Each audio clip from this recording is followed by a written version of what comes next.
آج کی ویڈیو کا تعلق اسلامی دلچسپ معلومات سے ہے۔ حضرت آدم علیہ السلام اللہ تعالیٰ کے پہلے نبی اور پہلے رسول ہیں جنہیں اللہ تعالیٰ نے زمین پر اپنا خلیفہ بنایا۔ حضرت آدم علیہ السلام کی تخلیق سے پہلے اللہ تعالیٰ نے فرشتوں کو بتایا کہ میں زمین پر اپنا نائب خلیفہ بنانے والا ہوں جو تم سب سے افضل ہوگا۔ فرشتے بڑے حیران ہوئے کہ ہم سے زیادہ افضل آخر کون ہو سکتا ہے، کہ فرشتے بہت زیادہ عبادت گزار ہوتے ہیں، بہت زیادہ ذکر کرنے والے ہوتے ہیں، جیسے کہ ابلیس جو پہلے فرشتہ تھا اس کے بارے میں روایت ہے کہ اس نے ساتوں آسمانوں میں کوئی ایسی جگہ نہیں چھوڑی تھی جہاں پہ اس کے سجدے کے نشان نہ ہوں۔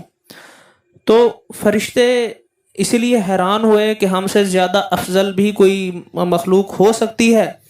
تو اللہ تعالیٰ نے حضرت آدم علیہ السلام کو تخلیق فرمایا، ایسی مٹی سے تخلیق فرمایا جو ہر قسم کے حالات میں خود کو ڈھال سکتی ہے۔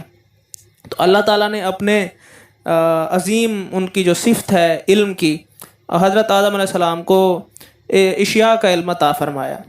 تو فرشتوں سے اللہ تعالیٰ نے سوال پوچھا کہ یہ بتاؤ کہ ریت کے ذرے کتنے ہیں، درختوں کے پتے کتنے ہیں۔ تو کیونکہ اللہ تعالیٰ نے ان کو علم نہیں دے رکھا تھا اس لیے وہ بتانے میں ناکام ہو گئے۔ حضرت آدم علیہ السلام سے جب اللہ تعالیٰ نے پوچھا کہ بتاؤ یہ ریت کے ذرے کتنے ہیں، درختوں کے پتے کتنے ہیں، تو حضرت آدم علیہ السلام نے رکے بغیر جھجکے بغیر جواب دیا کہ اے میرے خالق، میرے اللہ، یہ ریت کے ذرے اتنے ہیں، درختوں کے پتے اتنے ہیں۔ تو فرشتے بڑے حیران ہوئے۔ اللہ تعالیٰ نے فرمایا کہ تم لوگ میری تخلیق کا مطلب نہیں سمجھ سکتے۔ تو فرشتوں نے پھر یہ سوچا، یہ کہا کہ اللہ تعالیٰ تو نے جنوں کو تخلیق کیا، وہ زمین پہ فساد کرتے ہیں، تو ایک اور مخلوق کو تو تخلیق کر رہا ہے تو وہ بھی فرشتوں کی طرح زمین پہ فساد کریں گے۔ اللہ تعالیٰ نے کہا نہیں، اشرف المخلوقات، یہ مخلوق جو ہے اشرف المخلوقات ہے، اور زمین پر ان کا جو ہے وہ میں جو چیزیں میں سمجھتا ہوں تم لوگ نہیں سمجھتے ہو۔ تو اللہ تعالیٰ نے ان کو تخلیق کیا، پھر ابلیس کو حکم ہوا کہ اس کو سجدہ کرو۔ ابلیس نے انکار کر دیا تو وہ فرشتوں کی صف سے نکال دیا گیا اور اس کو سزا دی گئی، وہ قیامت تک دھتکارا جائے اور پھر قیامت کے بعد اپنی ساری زندگی جہنم میں گزارے۔ تو اللہ تعالیٰ نے اسے قیامت تک مہلت دے دی۔ اس نے مہلت مانگی کہ یا اللہ مجھے مہلت دے دے، میں تیرے انسانوں کو بھٹکاؤں گا۔ اللہ تعالیٰ نے اسے مہلت دے دی۔ تو آدم علیہ السلام کی تخلیق پہ ہم بات کر رہے تھے کہ ان کی تخلیق ایسی مٹی سے ہوئی جو ہر حالات میں خود کو ڈھال سکتی ہے۔ تو انسان بھی مختلف بدلتے ہوئے موسم اور حالات کے مطابق خود کو ڈھال سکتا ہے۔ تو آدم علیہ السلام کو اللہ تعالیٰ نے جنت میں بھیج دیا، اور آدم علیہ السلام جنت میں ایک عرصے تک اکیلے رہے۔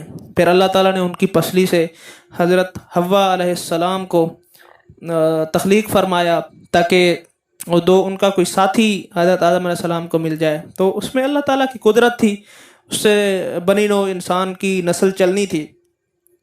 تو اللہ تعالیٰ نے ایک لمبے عرصے تک وہ ساتھ رہے، اور اس کے بعد ایک ایسا پھل جسے اللہ تعالیٰ نے آدم علیہ السلام کو منع کیا تھا کہ اس کو نہیں چھونا، نہیں کھانا، لیکن وہ شیطان کے بھٹکانے کی وجہ سے اس کی باتوں میں آ گئے اور اس پھل کو کھا لیا، اور اللہ تعالیٰ نے ان کو زمین پر اتار دیا۔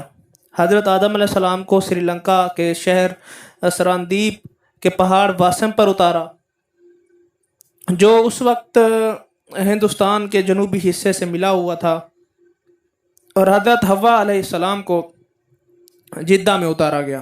تو ایک بہت عرصے تک وہ جدا رہے، جدائی میں ایک دوسرے کی روتے رہے۔ تو حضرت آدم علیہ السلام نے آپ وسلم کا وسیلہ دے کے دعا کی، تو اللہ تعالیٰ نے ان کو ملا دیا مکہ مکرمہ میں۔ تو وہ پھر ساتھ رہنے لگے، بنی نوع انسان کی نسل چلنا شروع ہو گئی۔ ان کا حضرت آدم علیہ السلام کا جو قد تھا وہ 60 ہاتھ لمبا تھا، اور حضرت آدم علیہ السلام اللہ تعالیٰ کی خشیت، اللہ تعالیٰ کی قدرت کی وجہ سے جھک کر چلتے تھے۔ تو آج سارے انسان جو ہیں وہ حضرت آدم علیہ السلام کی اولاد ہیں۔ تو اللہ تعالیٰ نے جو ہے اب وہ جب فوت ہوئے حضرت آدم علیہ السلام 930 سال ان کی عمر تھی، اور ان کو جو ہے کچھ روایات کے مطابق وہ مسجد خیف میں دفن ہیں، جہاں پہ باقی بھی بہت سارے انبیاء کرام علیہ السلام مدفون ہیں۔ لیکن کچھ روایت میں کچھ اور آتا ہے۔ حضرت آدم علیہ السلام جس پہاڑ پر سری لنکا میں اترے تھے، آج کل اس پہاڑ کو کوہ آدم کہا جاتا ہے، پہلے اس کو واسم کہا جاتا تھا۔ ابن بطوطہ نے کوہ آدم کے بارے میں لکھا ہے کہ وہ دنیا کے اونچے بڑے پہاڑوں میں سے ایک ہے۔ تو یہ بھی کہا جاتا ہے کہ وہاں ایک پتھر پر، سخت سیاہ پتھر پر آدم علیہ السلام کا قدم مبارک بھی ہے، لیکن اس چیز کی کوئی تحقیق نہیں ہے کہ کیا واقعی یہ بات سچ ہے کہ ان کا قدم مبارک ہی ہے یا وہ ان کا قدم مبارک نہیں ہے وہاں پر۔ تو اس کے بعد جو ہے بہت لمبے عرصے تک انسانی ان کے بیٹوں میں سے انبیاء کرام علیہ السلام آتے رہے۔ ان کے بعد نوح علیہ السلام تشریف لائے۔ اس کے بعد ایک عظیم ترین جو ہے وہ سیلاب آیا پوری دنیا میں، جس میں نافرمان لوگ بہہ گئے، اور باقی جو سیدھے راستے پر تھے وہ نوح علیہ السلام کی کشتی میں سوار ہو کر وہاں سے بچ نکلے، اور پھر ہر چیز کا جوڑا تھا تو پھر آگے پھر انسانی نسل چلی۔